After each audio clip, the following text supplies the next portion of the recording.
Wow. These are amazing. So what Taras has handed me here is a proper folder. It's like a burgundy colour with War Emergency Guidebook on the top. Can you tell me how you got your hands on this one?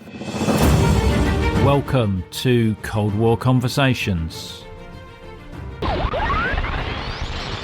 If attack is imminent, you will hear the attack sound like this.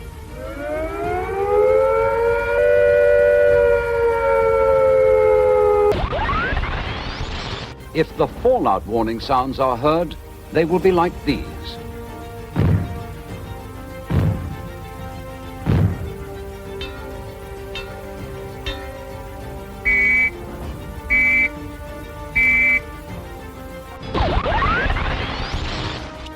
Buy food well wrapped or in tins.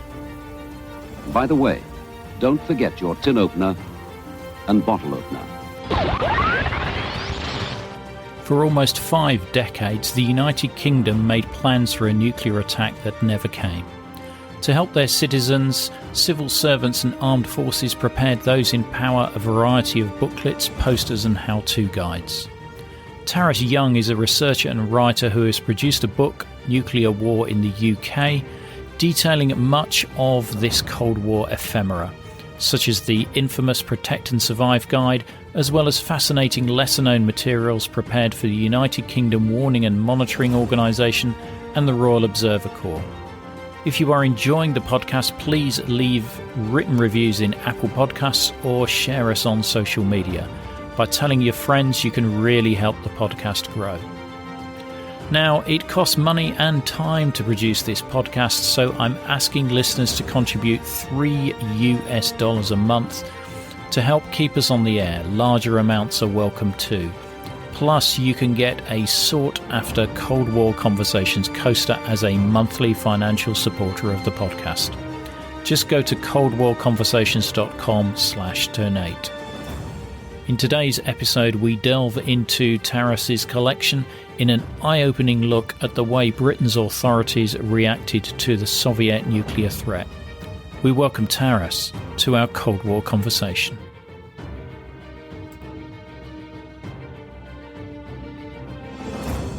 Make sure you visit the show notes detailed at the end of this episode for information on how to win a free copy of Taras's book. I've been trapped in Edinburgh by Storm Ciara, I think it is. Pronounced it right. So the wind is howling outside Taras's flat, but it's a suitably sombre day. So, Taras, how did you first get interested in this sort of subject? The story that I tell is that I was up in the attic in my grandparents' house, and I came across this booklet that was titled Nuclear Weapons or something like that. And it was one of the old 60s Civil Defence Corps guides. And that piqued my interest. I would have been sort of 11 or 12 years old. After that, I was getting a bit older, became aware of Protect and Survive. That was around the time that eBay was becoming a thing, and I thought, well, I'll see if I can find a copy on eBay, and lo and behold, eventually there was one. I got my hands on that, and that kind of kicked it all off, because then I thought, well, what else is out there like this? And I've always been interested in history. I ended up doing a history degree at university, and yeah, just blossomed from there, really. The other side of it is that my dad was always really interested in aircraft and that kind of thing. So I got taken along to air shows and things like that. My mum, my name comes from the Ukraine. My mum was born in the Soviet Union. So I'd been over there a few times as well. So I don't know how much that influenced it, but it was always there in the background. So I think all kind of combination of all those things coming together was where my interest stemmed from originally. Yeah, well, and this book is a stunning book, and I must admit, and you can hear the wind blowing there. I must admit that I am familiar with some of these documents because in the 80s I did purchase a couple of copies of Protect and Survive, which I still have. and I recognise a few of the other ones, and obviously a lot of the UK cities were declaring themselves nuclear-free zones as well.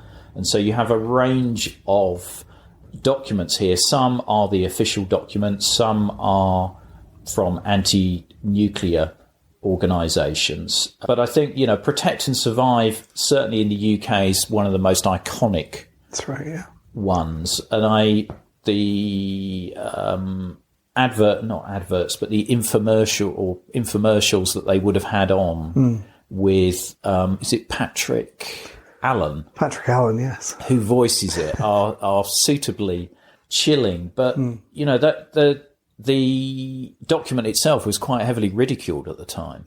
It was, yes. And I think that was a mistake by the government. So the Thatcher administration was quite new into government at that point, start of 1980. And Protect and Survive had come up in, I think first it came up in January 1980 in a Times newspaper article. So there was a series of articles in the Times about civil defence preparations. And it was around this time that you had Thatcher had just come in, Reagan was about to come in America, and there was this building tension after the period of détente in the 1970s. And so this Times newspaper article had a picture of Protect and Survive. I don't think it describes it in any way, but it obviously triggered something, which the public got interested in it. Then there was, shortly after that, I think in March 1980, there was the Panorama episode with Jeremy Paxman, which showed some of the films. And then there was this demand for it to be released. And I guess as a new government coming in that wanted to show its strength, they published the booklet, and with only minor changes, should add, because they didn't just go straight ahead and publish it. There were actually a few little changes to it here and there, but it kind of backfired on them. So I think what they intended it to be was a show of strength, and we have made preparations for nuclear attack. But when people saw what those preparations were, it kind of fell apart. Yeah. And what did they publish prior? Did they give anything to the public prior to then? Because there was a civil defence organisation, wasn't there, in the 50s? There was. There was the Civil Defence Corps from a few years after the Second World War, all the way up to 1968. And there was, of course, also the Royal Observer Corps, who I know you've interviewed a few people about that before, that started up, I think it had been the Observer Corps during the war, became the Royal Observer Corps, and then carried on all the way up until the mid-1990s. So there were these civil defence organisations. In terms of publishing things, there had been precursors to Protect and Survive. There was one as early as 1949, 1950, around then, called Civil Defence and the Atom Bomb, which was a very simple sort of 4-page document, making some interesting, by today's standards, assertions about nuclear weapons.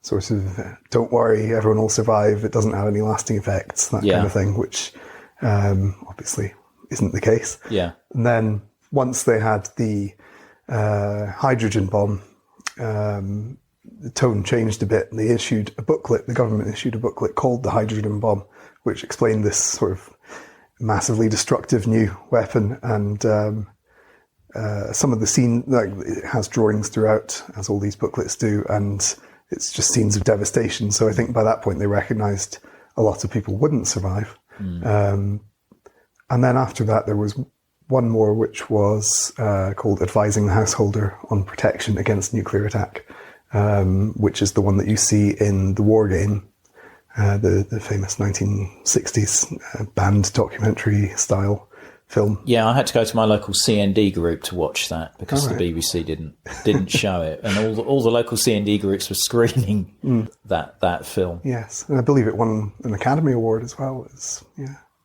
So yes, there were precursors to Protect and Survive, but there had been this period between Advising the Householder and Protect and Survive where you had 1970s détente, nothing was being released.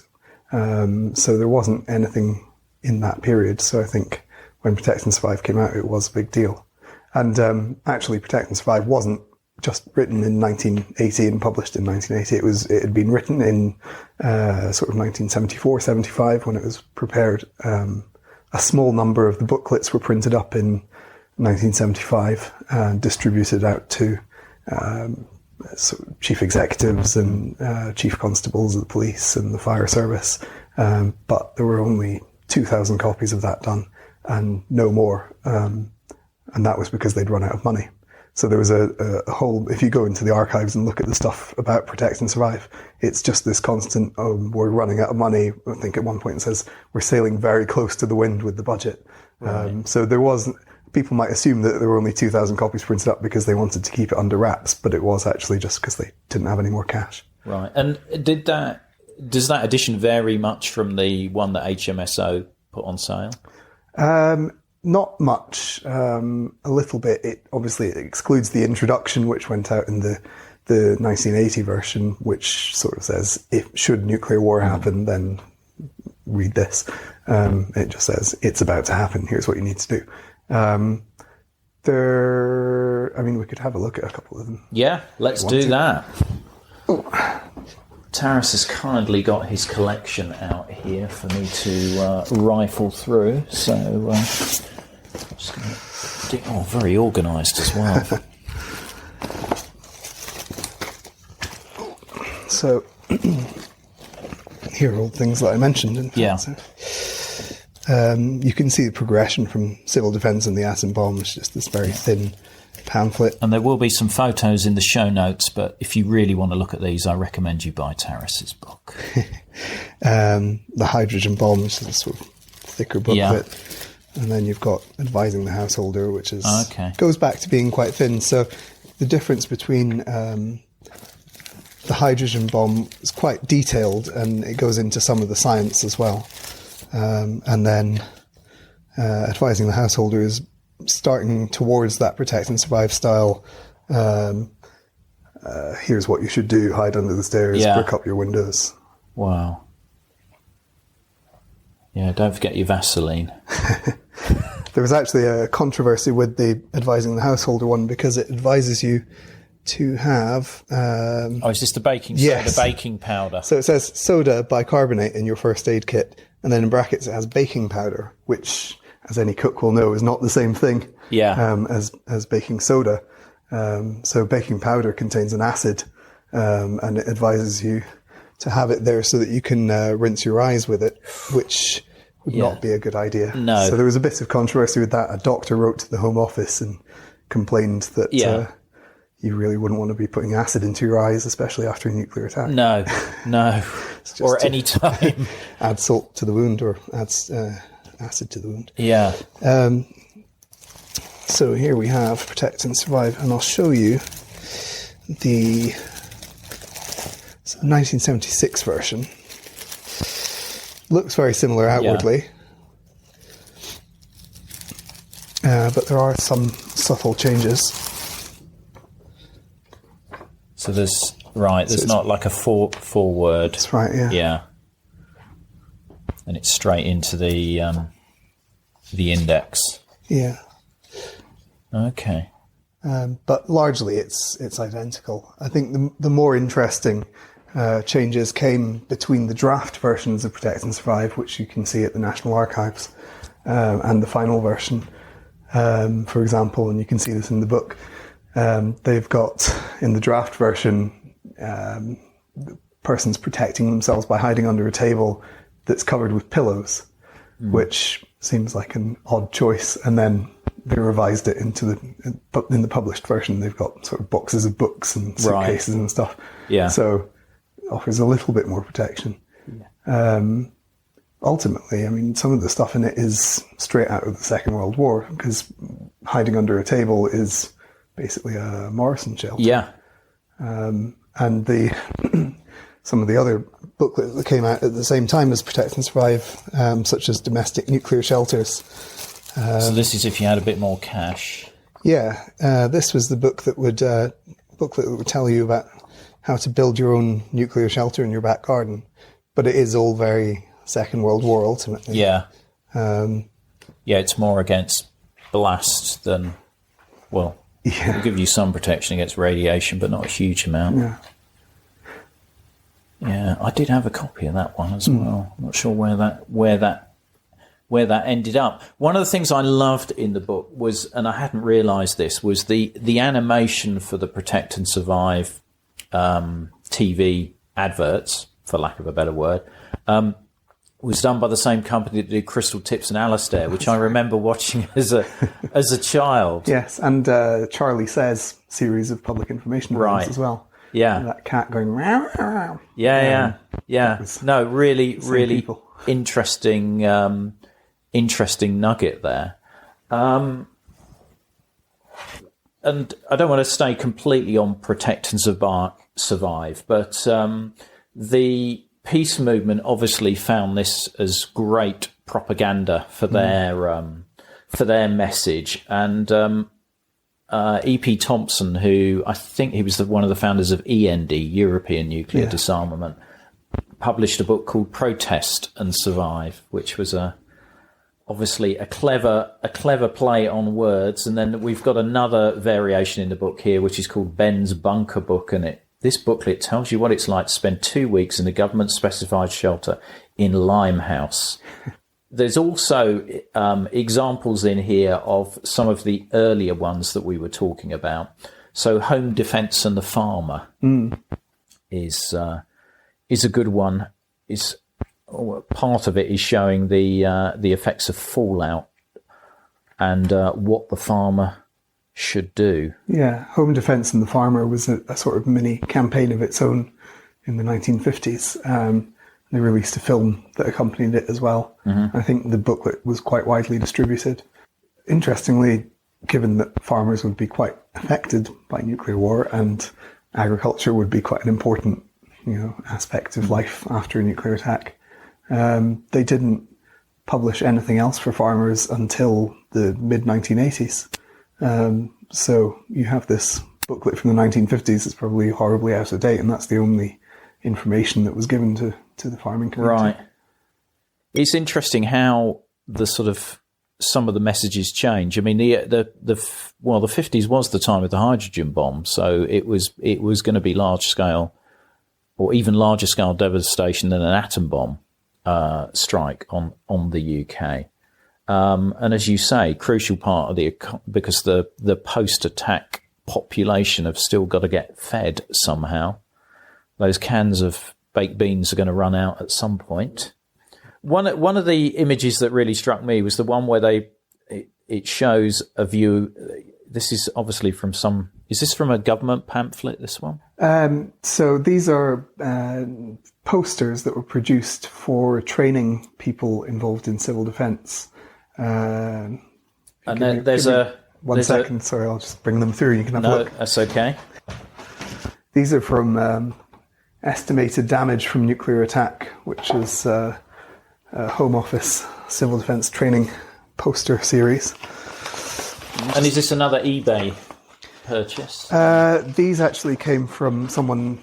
Well, it was initially an eBay purchase from this bloke, and then he kind of said, if you're interested in this, I've got sheds out the back of it that if there's anything you're after. Said so yes, it's a bit please. like Howard Carter and Tutankhamun's tomb, was it? Yeah. So, so these are quite large posters, beautifully illustrated, and there's two of each. One showing the before scene of a nice 1950s street scene, and then the after scene, the aftermath. Yeah. So if I find the corresponding one to that one. Wow, these are incredibly illustrated with a fiery sky in the background and debris all over the street, roofless buildings. And this is described as 7 to 10 miles from the ground burst of a 10 megaton bomb. I guess, if you're being trained for civil defence, there's never going to be a cheerful... I mean, you've got to be given some hope in the end that people are going to survive, but you look at these posters and you're not going to be... So that one's got... Oh, this is a typical view of the centre of a city with sort of like a Georgian terrace and then a block of flats. This looks very 50s. And there's a nice old couple of old women walking down the street there. It's all very quiet. Yeah. And then that's the... And then this is it. This is damage from 3 to 4 miles from a ground burst of a 10 megaton bomb. And basically, it's a pile of rubble. Aside from the block of flats, which looks like it was steel reinforced, but has been mostly gutted with the walls and windows hanging out. And presumably the old ladies are under that pile of rubble there. Wow. Bits of them. Wow. And apparently the later issues of these posters, they had stickers to cover up the power of the nuclear weapons with the updated figures for the more powerful weapons that were coming through. Right. Because obviously this the Soviet weapons were being developed all the time. So yeah. Well, what was it? The legendary Tsar bomber. That's right. Yeah. I don't think there would have been anything to show in the pictures after that. No, absolutely not. And the civil defence training, I know that the Civil Defence Corps was dissolved at some point, wasn't it? When was that? 1968, yeah. And then what was expected to happen after 1968 as far as those preparations were concerned? Well, you had the Royal Observer Corps still in place. Yeah. But their role wasn't one of going out into the community and rescuing people and that kind of thing, which the Civil Defence Corps would have done.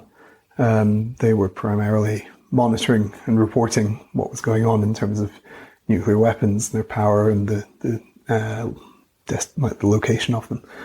Other than that, you had the local authorities taking some responsibility where they weren't left-wing. So the left-wing ones saw the futility of trying to help people after nuclear weapons had been dropped, and so tended to focus their efforts on campaigning against it. So you had the emergence of the nuclear-free local authorities.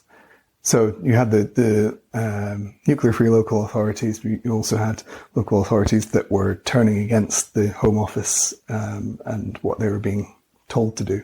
So in 1983, regulations came in that forced local authorities to take on the responsibilities of looking after people after a nuclear attack. Right. And they continued to go against that stuff. So let me grab another folder. You might have seen some of these things. But I have a folder of things from local councils, which is a mixture of booklets, most of them A5 in size, some of them from more right-wing councils, which are actually sort of copies of Protect and Survive, but sort of homemade. So the local councils were producing their own. That's right. Versions of Protect and Survive. That what was the difference that they were trying to put in? Was it specific local information that was in there? Generally, the only local information you find in these things is a map showing the destruction, sort of circles of destruction of the local area. If we go back to these ones, this is from West Sussex, and the only real difference is that it's not as easy to read as Protect and Survive. It's all very similar information, but sometimes it's cobbled together from Protect and Survive, from Advising the Householder, and probably other sources as well. And it's all sort of hand-drawn and... The graphics certainly aren't as sophisticated as Protect and Survive. Did these local authorities think they weren't going to get copies of Protect and Survive, or were they just not aware of it and thought they had to produce something? I think they were aware of it because some of the materials in these are actually copied out of it. I think the fact that they'd been told you get one copy for your local authority and there are no more forthcoming meant that they thought, well, we're going to have to make our own version. Yeah. So that was the right-leaning local authorities, and then you've got on the other hand the left-leaning ones who produced Well, I saw very the different Manchester things. one, Yeah. which I think that's available online as well. Yes, I think so. Yeah. That one, which I did find particularly interesting, where there's no punches pulled in these ones. So I'm just looking at the Manchester one, and basically the Greater Manchester area is has got 4 big circles around it where a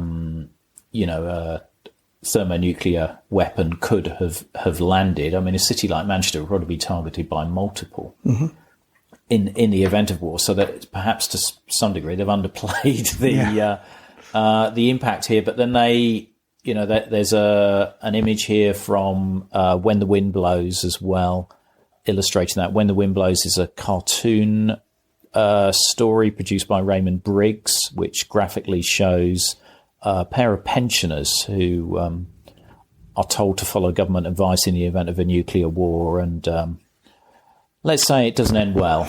No. But is an interesting publication in itself. In fact, there's quite a large number of illustrations from that book used in this booklet. That one's an interesting case, actually, the Manchester booklet, because they issued another booklet earlier. If I can dig it out. This is such an amazing collection that Harris has got here. So, yeah. Greater Manchester Council originally issued this other one called Community Self-Help Survival Guide, which is much more along the protect and survive lines of here's some things you can do, here's how you need to prepare, which is what central government was instructing. In fact, that imagery is the same as the Sussex one, isn't it? Yes, yeah, it's exactly the same. It's almost an exact copy of that.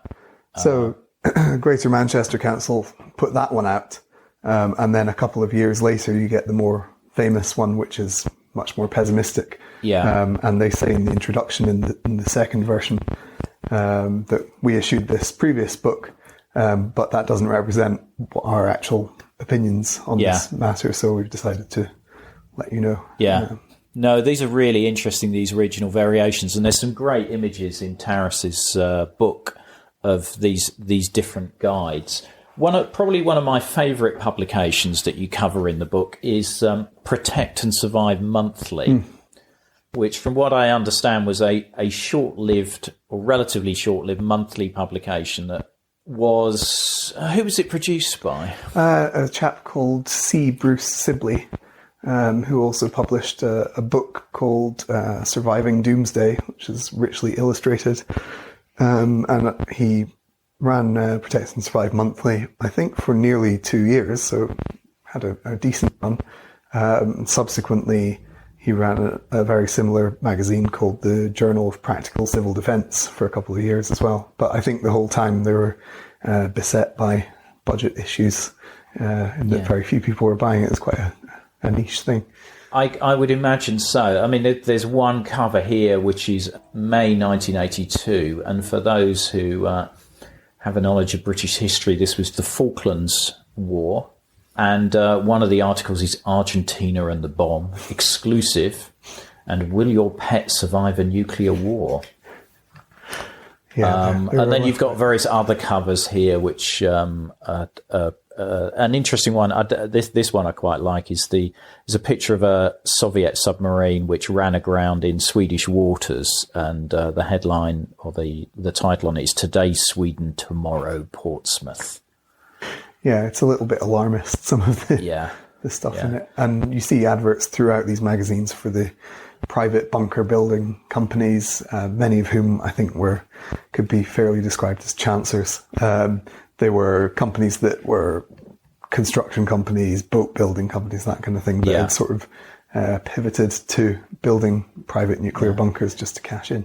But the other one here was this Project Eastleigh's one, which attracted my attention, which when you're talking of charlatans, this sounds like a classic. Can you just describe this one?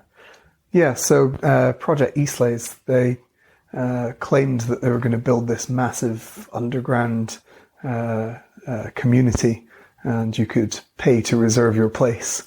And I believe what happened was they took a lot of money from punters, and then disappeared. And questions were raised in Parliament about it. But the advertising for it has a sort of glamorous woman standing in this huge cavernous bunker. And they claimed it was going to be almost like having a flat that was underground, that was fully serviced. But I don't think they got much further than creating the promotional materials for it. Helicopter pads, security compounds, car parks. Yeah, it's bonkers. Fantastic. And then as we've sort of talked about, you've got some of the civil defence recruiting pamphlets, which are often photos of people looking almost wistfully into the distance with a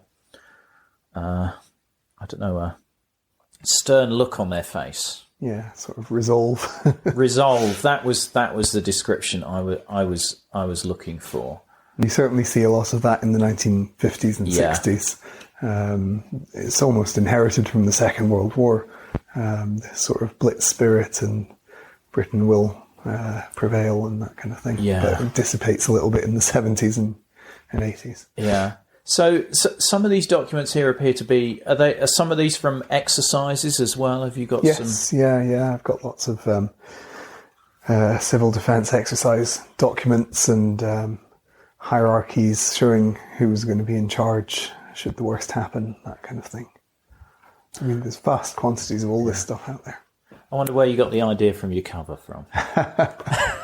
Yes, the cover is actually taken from a Royal Observer Corps recruitment brochure. Yeah. And one of the ROC posts said that someone who now volunteers for them on open days is actually on the cover. He's actually in the photo? Oh, Broadway Tower, yeah. Oh, okay.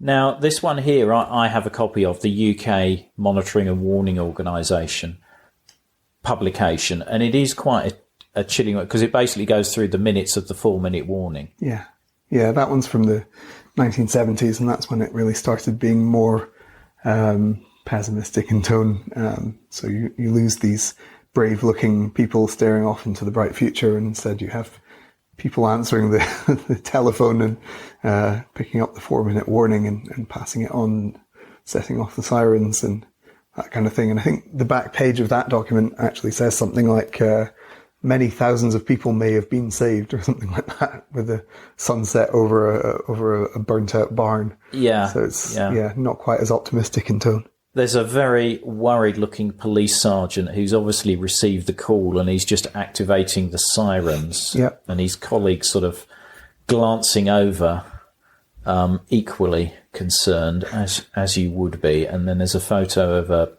inside of a monitoring post where they're all staring at the blast indicator by the looks of it as well, equally looking concerned, as you would be if you were in one of these.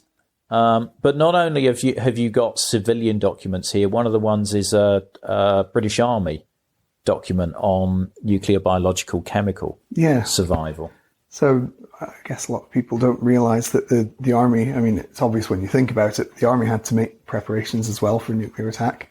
There were documents prepared, guides, manuals for the Army, that explained all about home defence, which is what they termed the defence of the UK.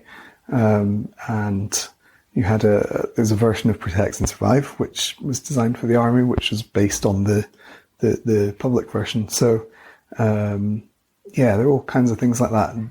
Something that comes up a lot in these things is defence of key points. So the Army would have been sent out to, power stations and probably to defend the RSGs, the regional seats of government. Lots of things about stopping people breaking in and that kind of thing. I mean, here's a thing. This is notes on the Fantasian Army. So this is an army training document, and the Fantasian Army stood in for the Soviet Army. So they don't use the word Soviet anywhere in it. I find that great, because you've got these things, well, I guess it's all about politics. Yeah. Because even with the exercises in Germany, you got the orange and the blue forces and things like that. They never Guess which one's which. never mention them by name. Yeah, so you have this. And this is great because it says the Fantasian army is organised and equipped on the model of the Soviet ground forces. There are wide-scale standardisation agreements between the countries and a large number of Soviet. I mean, yeah. why bother? Yeah. Why bother? So this is another army thing. This is a fake newspaper produced by the army to distribute to soldiers that were on a training exercise against the Fantasian army. Wow. Prime Minister, our gravest hour. Large crowds gather today in front of Downing Street, where the Special War Cabinet met to discuss the tense war situation that exists in our once peaceful peninsula of Anglian. So again, they're playing with these, and talks about declaring war on Fantasia. Yeah. Exercise surprise packet is an essential part of our training and makes us fit for war. God, when was this? 1951. Yeah, it's got that sort of 51 language in it. These are fantastic stuff. So there's that stuff. Oh, and there's some advice for farmers as well. Yeah, they use this little newspaper to get some information in there about don't go into farmers' fields and that kind of thing. So don't smoke in barns or near hay ricks. Yes. It's actually quite an effective way of getting that information across to the sort of ordinary soldiers. It all depends on you, the do's and don'ts for all ranks engaged in the exercise. Wow. Let me grab some other things. So, this is the one that you were looking at in the book. Wow, this is a more hefty document than I expected. Yeah, the problem with the book is that you can only really include 1 or 2 pages from each document. These documents run to many pages, and it's all absolutely fascinating. God, I could spend hours reading this. So the country, there's a map of the UK split up into zones. Are these are the RSG zones? I think those are the home defence zones. So because it's got Preston, which will be the forward barracks for Lancashire. Yeah. Action to be taken on receipt of the red warning. Page 20. Let's have a look at that. You've got plenty here for another book, Taras. Yeah, probably quite a few books. Yeah, exactly.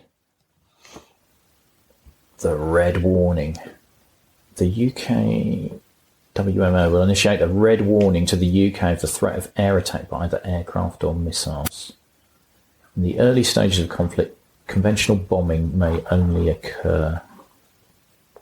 And then the white warning is basically the nuclear attacks coming in, because it talks about minimum number of personnel allowed out of their shelter. And then black is the fallout warning. And then, this is what I love about the all clear.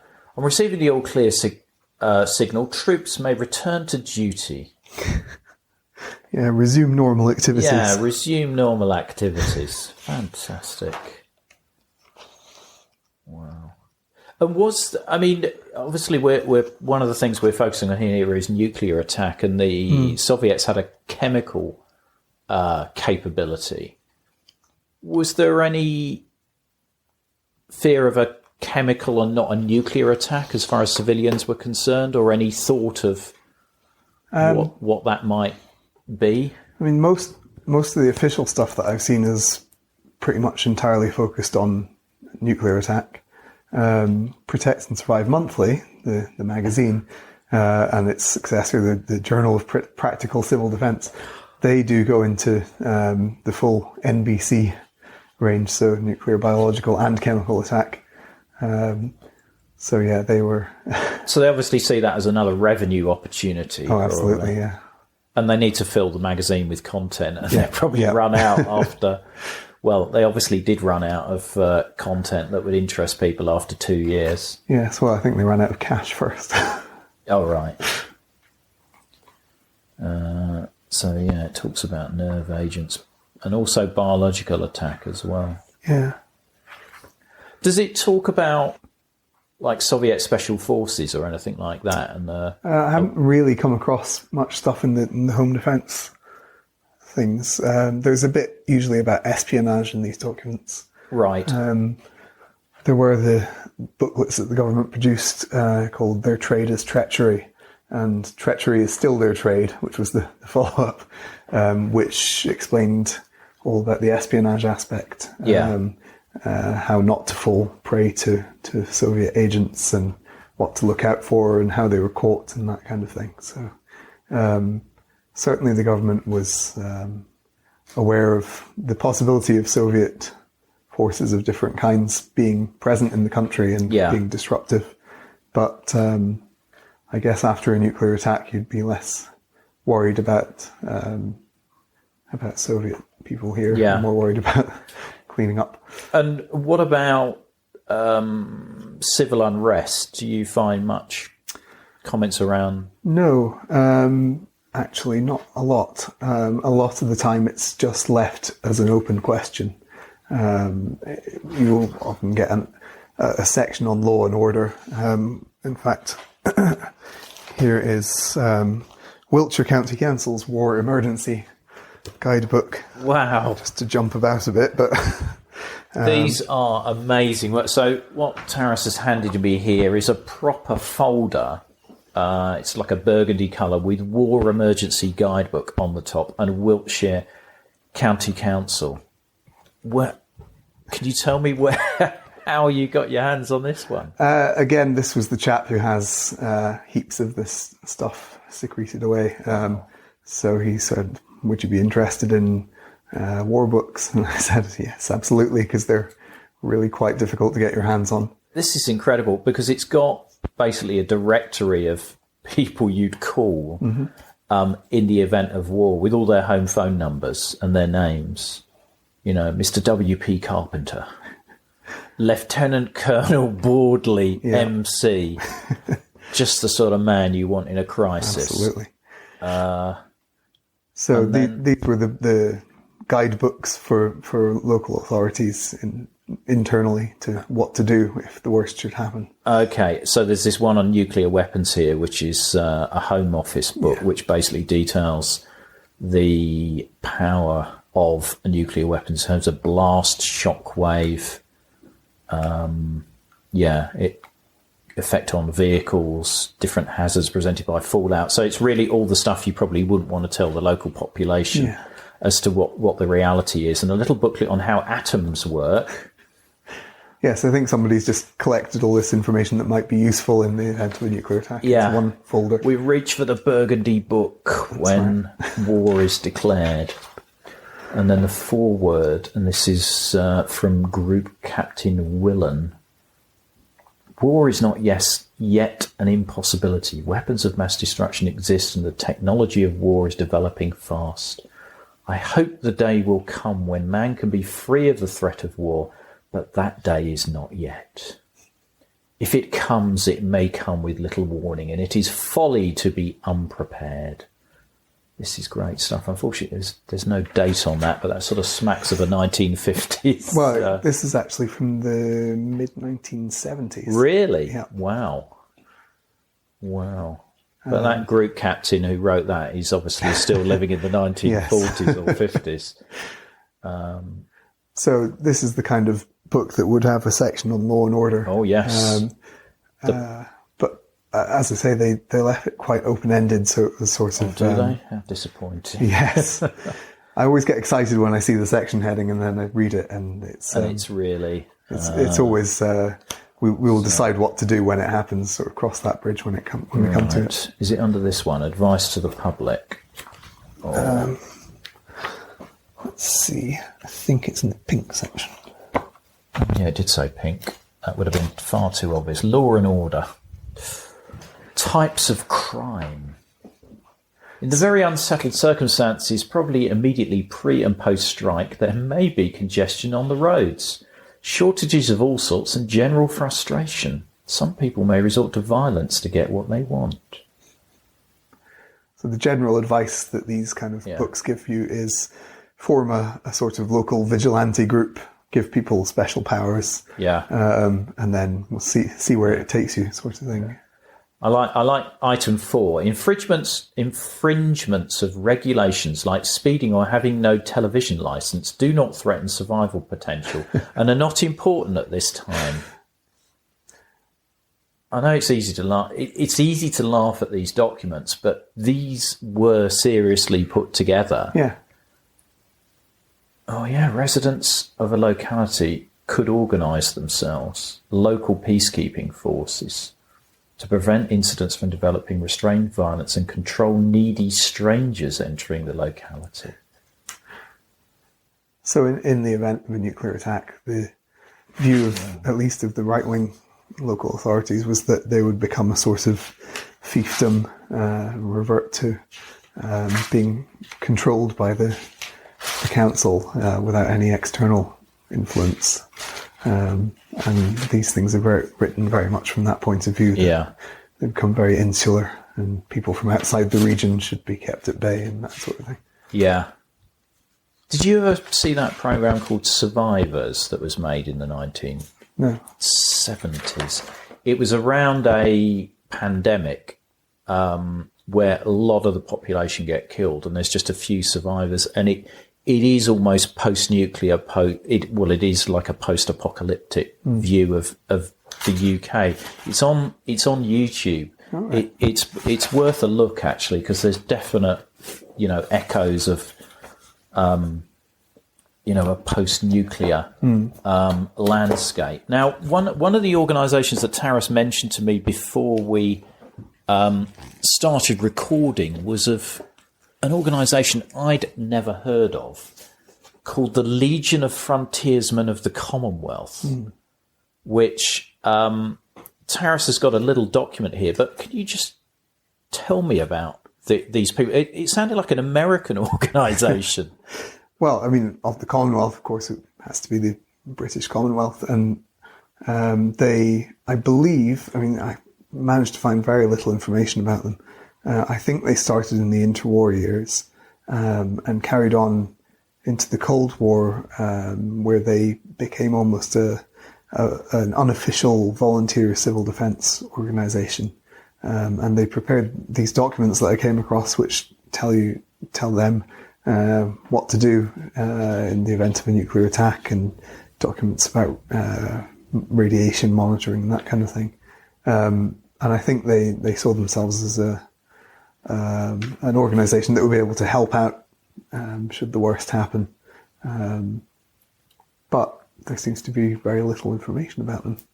Well, I mean, because it does, and we sort of did mention this when we spoke earlier, they sound a little bit like Freemasons or that sort of group of people, but you found no evidence, well, with the little documentation, you found no evidence of a direct connection with... No, I don't think so, but I think they're probably similar in that they are a little bit secretive, and that it's primarily an organisation you join for the social connection as much as the sort of volunteerism, helping out aspect. Yeah. I mean, when you see some of these documents and these like groups getting together, you sort of have in your mind this Dad's Army, some sort of Captain Mannering image, or some local ex-military person like that Lieutenant Colonel I found in that in that other book, organising these groups. Yeah, it does have a sense of that about it, that it would have been ex-military people and people who wanted to be in the military. So, yeah, I don't have a lot more information about them, unfortunately. Well, we're going to put a call out there. If anybody has got any further knowledge of the Legion of Frontiersmen of the Commonwealth, Taras would be delighted to know, as would I.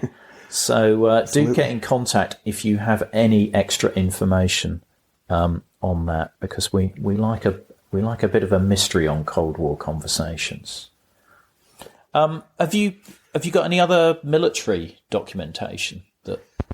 Yeah, I've got this Operational and Tactical Notes for Home Defence. So this is from, I think, the early 1980s. 1984. Yeah. So just post Able Archer. And this is all about home defence, about how the army would be drafted into. Yeah, transition to war measures, emergency powers, requisition, arming of sentries. Wow, and this is a really interesting one here. So this is rules of engagement for servicemen authorised to carry arms and ammunition on duty in the UK. So this is how they would be authorised to open fire. So challenge must be given before opening fire, unless to do so would increase the risk of death or grave injury to you or other person, or you or others in the vicinity are under armed attack. You are to challenge by shouting, "Army, stop or I fire," or words to that effect. You may only open fire against a person if he or she is committing or is about to commit an act likely to endanger life, e.g. firing or being about to fire a weapon, planting, detonating or throwing an explosive device, including a petrol bomb, deliberately driving a vehicle at a person where there is no other way of stopping him or her. Wow. If you have to open fire, you should fire only aimed shots and no more rounds than is necessary, and take all reasonable precautions not to injure anyone other than your target. That's quite chilling, that, isn't it? When you read, because I've heard of is it called the blue card? A rules of engagement card, I think, that's carried by military personnel. But when you read it like that, in fact, there's various copies of that in here. And then there's talk about guarding of key points, which we were talking about. Oh, and in fact, after I mentioned that, it was a green card, and Taras actually has some examples here. And this is amazing. So this is, you are to challenge by shouting in English and then in German. So this is obviously British Army of the Rhine, yes, or that's right, yeah. Which is British Army, halt or I shoot. Or British Army, halt oder ich schieße. Hopefully my German listeners will accept that pronunciation. Wow. Yeah. So I mean, for these are interesting because in Germany, in West Germany, you would have had the Red Army faction who were trying to attack NATO bases or NATO personnel, as well as the IRA, who did kill British service people and I think some family members as well.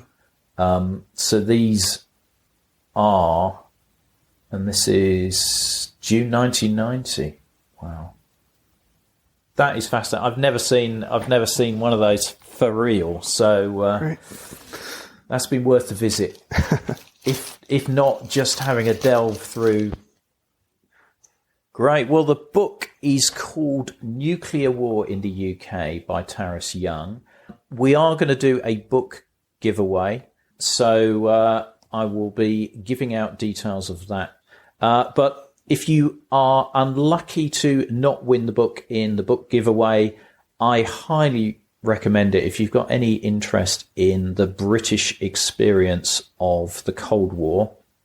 There's some fascinating documents in here, and certainly ones that I'd never seen. And there's a good narrative throughout as well. It's not just pictures of protect and survive. There's a really interesting narrative, and I recommend it. So available and bargain at £10, because it's if you can hear that, it's a good quality hardback there. If you like what you're hearing, sign up to our email list at coldwarconversations.com. And we have further photos, videos and information on this episode and details of our book giveaway in our show notes, which will show as a link in your podcast app. Don't forget, if you'd like to get one of those Cold War Conversations coasters, help keep us on the air, then head over to coldwarconversations.com/donate. And if you can't wait for the next episode, do visit our Facebook discussion group where listeners just like you continue the Cold War conversation. Just search for Cold War Conversations in Facebook. Thank you very much for listening. It is really appreciated. Goodbye.